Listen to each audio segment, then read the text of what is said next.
Coming to you from an undisclosed location somewhere deep in the heart of the Santa Monica Mountains, I am your intrepid host, L.A. Marzulli. Welcome to a very special update. Our guest today is Lee Brainerd, author, lecturer, and I think you'll find our conversation about the Nephilim incredibly interesting. But first, a word from a trusted sponsor. Are you worried about the future of the U.S. economy? With so much uncertainty in the air, it's natural to fret about the security of your retirement savings.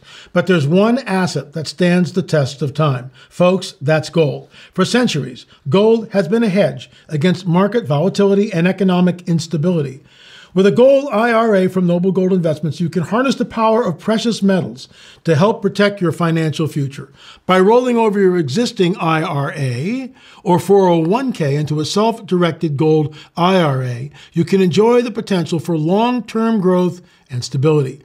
Diversify your portfolio with a tangible asset that has real value. Setting up your gold IRA has never been easier. Folks, go with Noble Gold Investments' streamlined process and expert guidance. This election year, don't let election volatility and uncertainty keep you up at night. Vote for the timeless safety of gold and silver in 2024. Noble Gold Investments will give you up to 10 1-ounce silver Trump coins or a 10-ounce silver American flag bar if you open a qualified account. Go to noblegoldinvestments.com right now. That's noblegoldinvestments.com. Please check it out, folks. We did a number of years ago. We bought gold. I think it was $1,670. It's now up to $2,500 an ounce. So I'm really glad we did it, and I would strongly encourage you to do it. But like with all investments like this, there is a potential risk. Pray about it, think about it, but go to noblegoldinvestments.com. That's noblegoldinvestments.com. So, Lee, thanks so much for joining us today. And right before I hit the record button, you and I were talking about, where we want to go today. So just, most people who come here understand the Genesis 3:15 narrative. And I'm just going to give a quick overview of that. And I got this from Gary Stearman. Basically, in my opinion, it's the gateway to the rest of the entire Bible. It's a gateway to the Bible. If we don't have the exegesis correct for Genesis 3:15, when we get to other troubling passages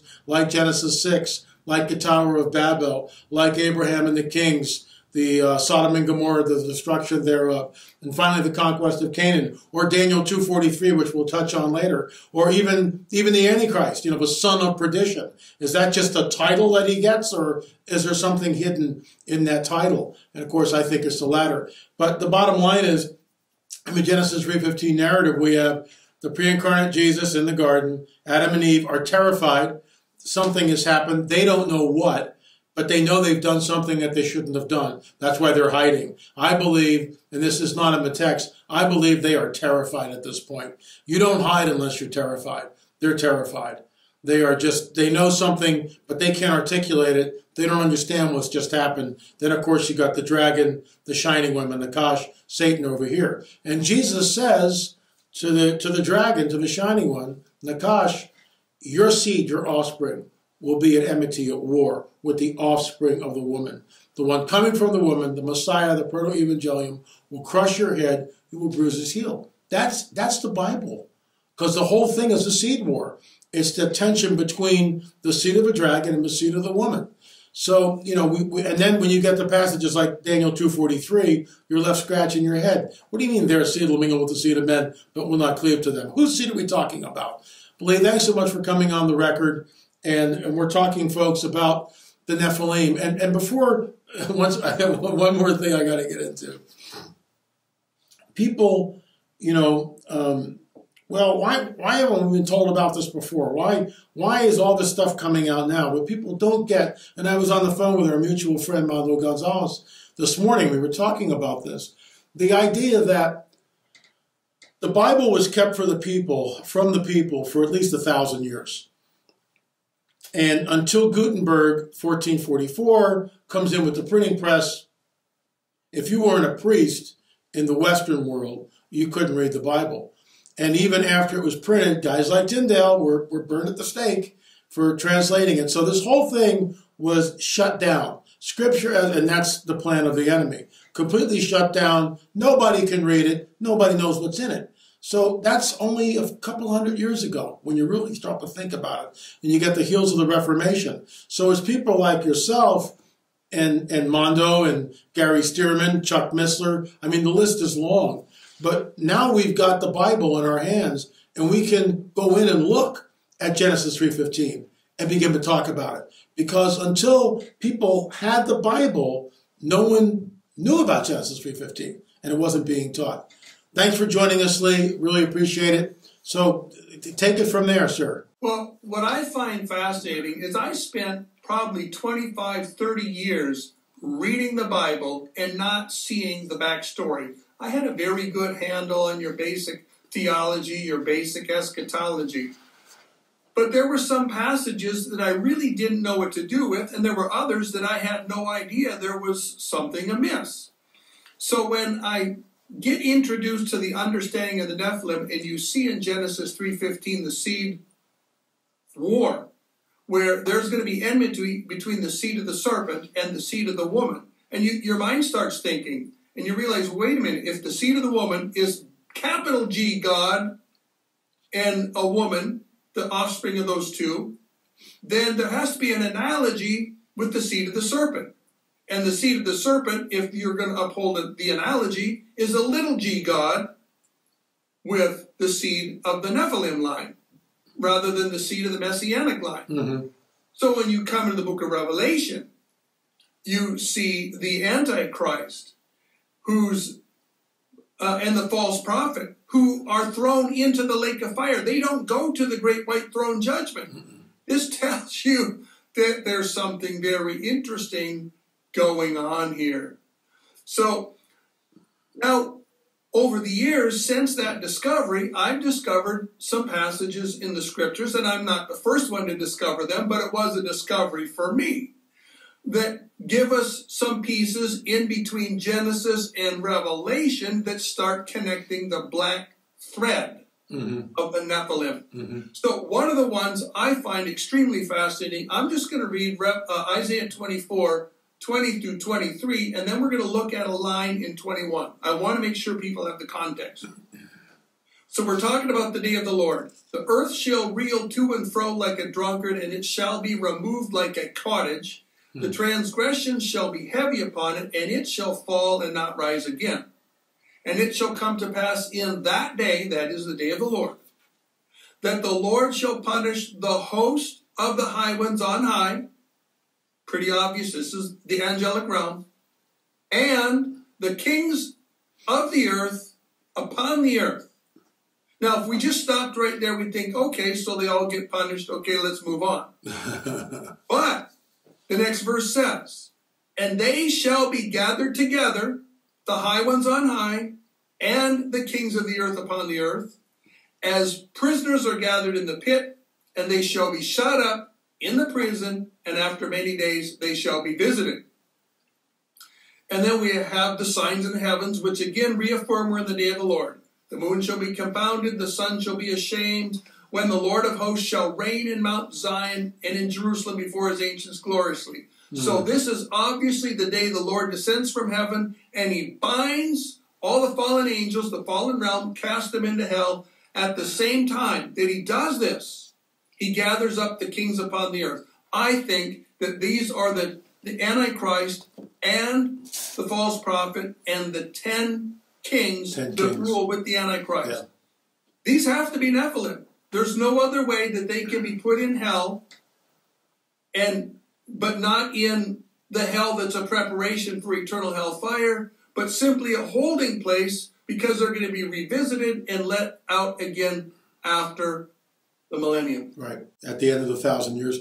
What piques my interest with all of this is, and I actually wrote about this in the Cosmic Chess Match, but Tom Horn preceded me with his book, where Nimrod becomes Gibborim, becomes Nephilim. And when you actually, I'm not a Hebrew scholar, so I'm at a disadvantage here, and I know you are. But when I went in there and I started looking at the words and different translations and just looking at it, and I wrote about this, and Tom Horn again preceded me, boy, I miss him. He was quite a guy, but I digress. The bottom line is he becomes Gibborim, he becomes Nephilim through ritual sex magic.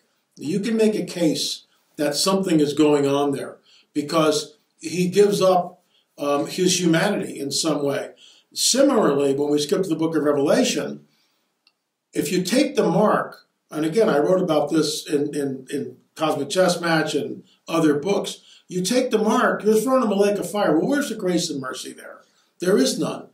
You know, it's the only place in the entire biblical prophetic narrative where grace and mercy is absent is with the Nephilim.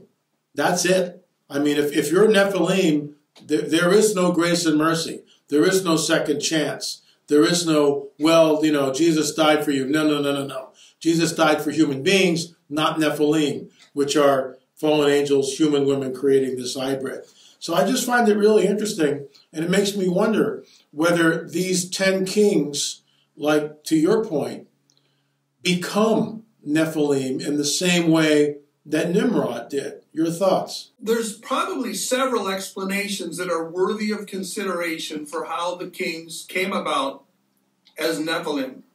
One of the things I've been considering is that we have a living lineage of watered-down Nephilim blood in the elite families of the world that are behind the global cabal, that are behind the deep states in America and in Europe. And they are the ones that dominate the world. They are the ones who are the puppet masters that play the people that are in the official political offices of the nations of the world. And this is just a theory on my part, but I wouldn't be surprised if Satan himself came down from earth, from the heavenly realm to earth, and had a sexual relationship with a woman from this Nephilim line to bring forth the Antichrist. A similar thing was processed for the false prophet. Mm-hmm. And we have these 10 kings coming out of these existing Nephilim lines, whether they're enhanced by further engagement with the fallen realm, or whether they're just receiving some spiritual inducements of power. I'm not really sure. There's probably a handful of explanations that we could look to. But for me, the definitive thing that we have to be standing on is this is a spiritual reality. Even if we don't have an explanation that's satisfying to us, or that we don't have an explanation that we can give to somebody else that satisfies them, this is a spiritual reality that I don't think we can avoid without being dishonest to the text. So, we talk about the Nephilim and the seed war, Genesis 3:15. And we mentioned Daniel 2:43. And I remember I heard it first from Chuck Missler. But this goes back into the whole thing. Again, we were talking about the idea that the Bible was kept from the masses for 1,000 years, even longer. And if you were a layman like you and I are, and read the Bible, you could be killed for that. So passages like Daniel 2:43 are laying literally dormant until the time of the end. Now it's unsealed. And I remember hearing it first from Chuck Missler and basically, fell out of my chair. I was just blown away. So give us your thoughts on Daniel 2:43. Well, Daniel 2:43 was really the first piece of the puzzle in between the Antichrist and Genesis 3:15 that fell into place for me. I was familiar with the whole concept. You got the 10 toes of the Roman Empire in the last days, and they're a mixture of iron and clay, and the iron doesn't mix and the clay doesn't mix. And you can see some different analogies here. For instance, the Western democracy does not mix with Middle Eastern autocracy and theocracy. They just don't mix. They're always at each other's throats. You put the Middle Easterners in Europe, they don't quite fit. You put Europe in the Middle East, it doesn't fit. But not many years ago, because I wasn't a babe when I saw this, so it wasn't too long, maybe a decade ago, I saw in Daniel 2:43 that it's not merely talking about the iron in the clay in Daniel 2:43 of the 10 nations. Because we read here, and whereas you saw iron mixed with miry clay, they shall mingle themselves with the seed of men, but they shall not cleave to one another, just like iron doesn't mix with clay. So this is like a little inserted thought here. It gives us insight into the leaders of the 10 toes. The leaders of the 10 toes, just like the 10 toes of iron and clay don't mix, the leaders of the 10 toes are the serpent seed, and they don't mix with the seed of the woman or the seed of man. Once I saw that, I have the same kind of experience. I almost fell out of my chair. It's like, wow, this serpent seed lineage in mankind, this isn't just a conspiracy theory by people that are willing to go down the flat earth rabbit hole and some other things like that. This is reality. What I also find interesting about that passage is the angel talking to Daniel goes, Dan, go your way. I'm paraphrasing here. Go your way. You're going to have a great life. But the book's going to be sealed up until the time of the end, which is exactly what's happened. And then he gives us like what I call a supernatural clue.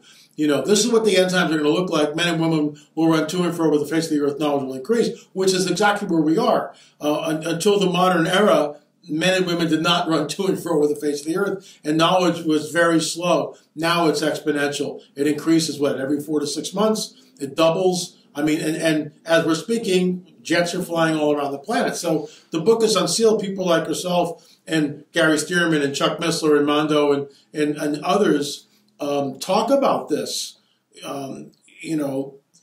It's ongoing. The book is unsealed. The seed is mingling. Let me just shameless. This is Karen Wilkinson book. We published it. Stolen Seed, Evil Harvest. Karen was an abductee. She's no longer being taken because she knows the Lord. But she was an abductee. She was taken numerous times, impregnated 3 times. And this is where the rubber meets the road, because she had the seed of the dragon in her. And at the end of the 3rd month, they come and they take that fetus from her and put it in an artificial womb. So hybrids are walking amongst us, the title of Dr. Jacob's book. This is the deep end of the pool. This is troubling. And a lot of Christians just recoil from it. They don't want to hear it because it's very troubling and it's very disturbing.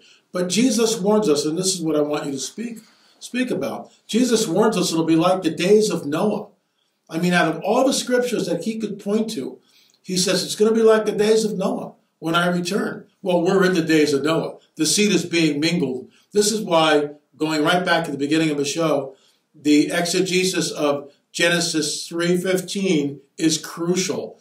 If we don't get it, we're left, going, now what? Your thoughts? Yeah, exactly. Most people understand the flood story if they're a born-again Christian. They understand the front story, which is man is wicked, and the angels and demons deceive us and lead us into sin. And so they understand the front story.